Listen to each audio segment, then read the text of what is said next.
पिछले बजट में घोषित 1050 तकनीकी अधिकारियों कर्मचारियों के संविदा काडर में वृद्धि करते हुए 3000 पदों पर भर्ती की जाएगी।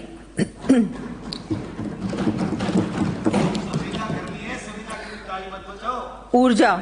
माननीय अध्यक्ष महोदय, प्रदेश को विकसित बनाए जाने की दिशा में उत्पादन क्षमता विस्तार एवं रिन्यूएबल एनर्जी के क्षेत्र में आत्मनिर्भर बनाकर हर घर बिजली व हर उद्योग को शक्ति उपलब्ध कराना हमारी सरकार की प्राथमिकता है।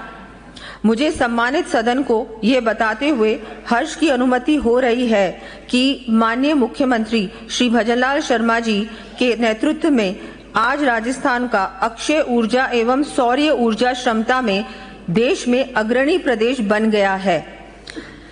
राज्य को ऊर्जा प्रदेश बनाए जाने की दिशा में हमारे कार्यकाल में केंद्रीय उपक्रमों के साथ जॉइंट वेंचर के माध्यम से लगभग 2 लाख करोड़ रुपए के निवेश के परंपरागत एवं अक्षय ऊर्जा परियोजना को विकसित करने के लिए एमओयूज किए गए। सौर ऊर्जा क्षमता को 19,209 मेगावाट की वृद्धि हुई है।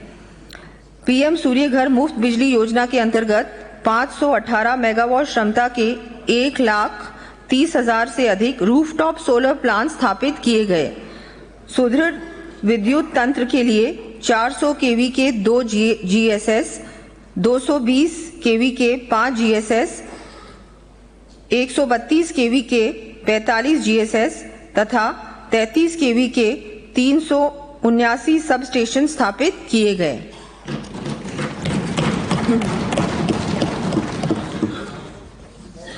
प्रदेश में विद्युत तंत्र के और अधिक विस्तार एवं सुदृढ़ीकरण के लिए 220 केवी के 6, 132 केवी के 13 तथा 33 केवी के 110 जीएसएस का निर्माण किया जाएगा।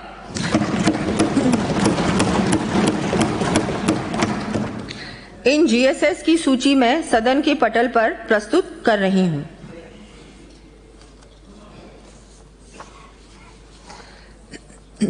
बीकानेर में मेहरासर, दिनसर, बराला व सवाईसर, कर्णीसर, भाटियान, विकोलोई तथा जैसलमेर में रागवा सेहुआ क्षेत्र में लगभग 4,830 मेगावाट क्षमता के सौर पार्कों का विकास जॉइंट वेंचर के माध्यम से किया जाएगा।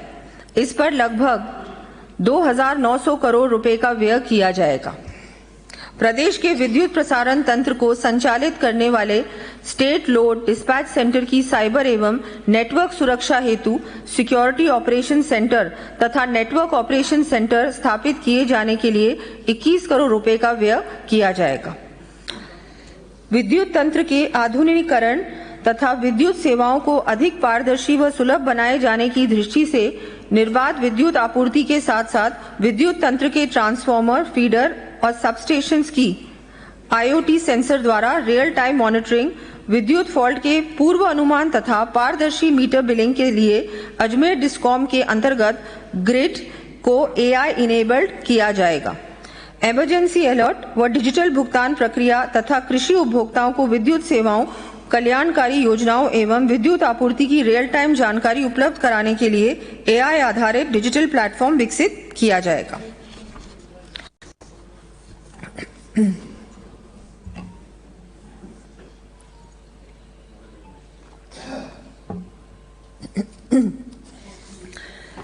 दूसरा स्तंभ, नागरिक सुविधाओं से गुणवत्ता युक्त जीवन स्तर में वृद्धि। हमारे देश के प्रथम राष्ट्रपति डॉक्टर राजेंद्र प्रसाद जी ने कहा था कि लोकतंत्र की वास्तविक परीक्षा इस बात में है कि उसकी संस्थाएं जनता की कितनी प्रभावी रूप से सेवा कर पाती हैं। आज प्रदेश के समग्र विकास में नगरीय निकायों के साथ साथ ग्रामीण अंचल में स्थापित पंचायती राज संस्थाओं का विशेष योगदान है। विजन 2047 की संकल्पना को साकार किए जाने के लिए प्रदेशवासियों को किफायती आवास, मास्टर प्लान आधारित सुनियोजित विकास के साथ ही अन्य नागरिक सुविधाएं उपलब्ध कराए जाने के लिए हम कृत संकल्पित हैं।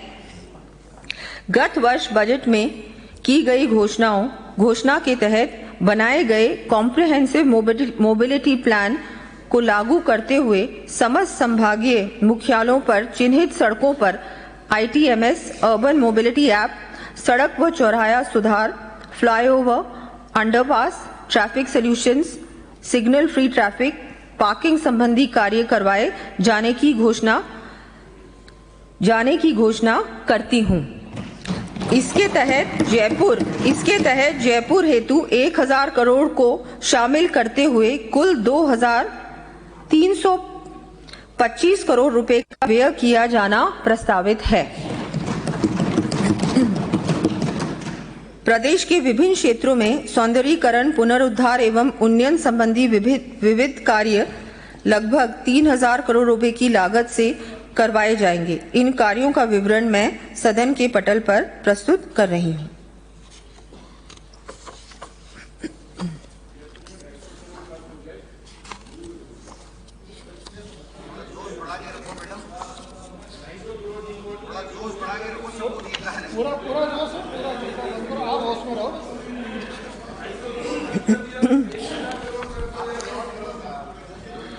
वर्ष 2028-29 तक सभी के लिए आवास हेतु प्रधानमंत्री आवास योजना ग्रामीण के अंतर्गत आवास सुविधा से वंचित 28 लाख से अधिक परिवारों के सर्वे का कार्य पूर्ण कर लिया गया है।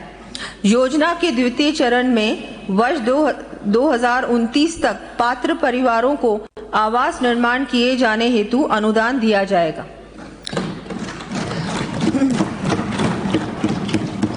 बेहतर आधारभूत संरचना तथा गुणवत्ता युक्त आवास निर्माण के लिए 35,000 व्यक्तियों को मेसन संबंधी प्रशिक्षण दिया जाएगा। ऊर्जा बचत के साथ पर्याप्त रोशनी के लिए राज्य के नगर निकायों में 7 लाख स्ट्रीट लाइट्स लगाई जाएंगी। इस हेतु 500 करोड़ रुपए से अधिक का व्यय किया जाएगा। प्रदेश में जल भराव की समस्या के निस्तारण, वर्षा जल की व्यवस्थित निकासी तथा बाढ़ सुरक्षा की दृष्टि से जयपुर में 500 करोड़ रुपए एवं अजमेर में 200 करोड़ रुपए के ड्रेनेज सिस्टम के कार्य सहित अलवर, भिवाड़ी, उदयपुर, कोटा, चुरू, पाली, नागौर एवं भरतपुर के नगरीय क्षेत्रों में बाढ़ सुरक्षा हेतु कुल 1020 करोड़ रुपए के कार्य करवाए जाने की मैं घोषणा करती हूं। जिला स्तरीय नगरीय निकायों के लिए मास्टर ड्रेनेज प्लान बनाए जाएंगे। इस हेतु 40 करोड़ रुपए का व्यय किया जाएगा।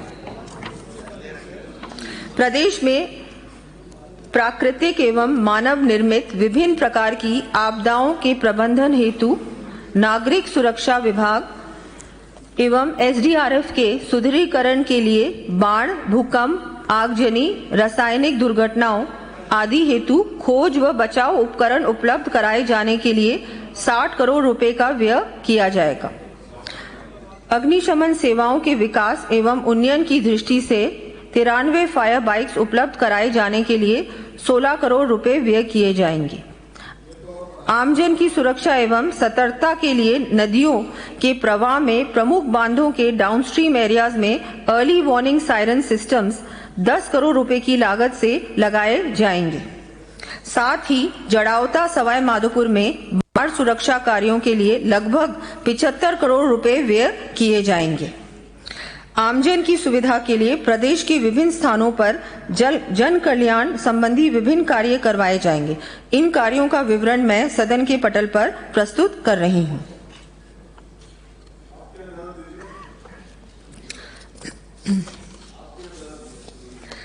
हमारे द्वारा शुरू की गई पंच गौरव योजना के अंतर्गत आगामी वर्ष जिलों में आधारभूत संरचना, पर्यटन उन्नयन, सांस्कृतिक संरक्षण, स्थानीय उत्पादों की ब्रांडिंग तथा नवाचार आधारित परियोजनाओं के लिए 150 करोड़ रुपए का व्यय किया जाएगा। प्रदेश के आर्थिक विकास के लिए स्थानीय निकायों एवं राजकीय उपक्रमों के इंफ्रास्ट्रक्चर प्रोजेक्ट्स को इनोवेटिव फाइनेंसिंग सुलभ करवाने के लिए Raj Setu, Rajasthan structured enabler for transformative urban and infrastructure financing fund की स्थापना की जाएगी।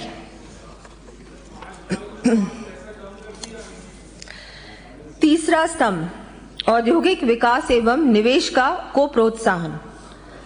भारत की वैश्विक पहचान को और अधिक मजबूती देने तथा आर्थिक प्रगति के पथ पर देश को निरंतर आगे ले जाने वाले कुशल नेतृत्व के धनी हमारे प्रधानमंत्री श्री नरेंद्र मोदी जी ने राजस्थान की अर्थव्यवस्था के असीम पोटेंशियल को रेखांकित करते हुए कहा था, राजस्थान राइजिंग तो है ही, रिलायबल भी है, राजस्थान रिसेप्टिव भी है और समय के साथ खुद को रिफाइन करना भी जानता है।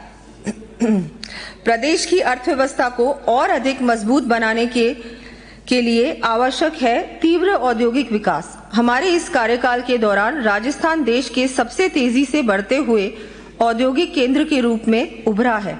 राजस्थान के सरकार के कार्यकाल के पहले वर्ष में ही माननीय मुख्यमंत्री श्री भजनलाल शर्मा जी के नेतृत्व में आयोजित राइजिंग राजस्थान 2024 से जहां एक ओर प्रमुख घरेलू एवं वैश्विक उद्योगों को प्रदेश में निवेश के लिए बल मिला है, वहीं दूसरी ओर नवीन औद्योगिक क्षेत्रों और सेक्टर स्पेसिफिक पार्क्स की स्थापना से मैन्युफैक्चरिंग इकोसिस्टम को मजबूत भी किया है। हमारे औद्योगिक विकास की गति का आकलन इस तथ्य से भी किया जा सकता है कि पिछले एक वर्ष में हमने प्रतिदिन 8 उद्योगों के लिए भूमि आवंटित की है। 8 उद्योगों के लिए भूमि आवंटित की है तथा औद्योगिक आधारभूत सुविधा के उन्नयन एवं विकास के लिए गत 50 वर्षों में सर्वाधिक राशि व्यय की है। इसी कड़ी में हमारे द्वारा औद्योगिक विकास तथा हैसल फ्री निवेश को दृष्टिगत रखते हुए डायरेक्ट अलॉटमेंट पॉलिसी लागू कर 1200 से अधिक उद्यमियों को 800 एकड़ भूमि का आवंटन किया गया है। इस नीति के सुखद परिणामों तथा निवेशकों की सुविधा को ध्यान में रखते हुए इसे दिसंबर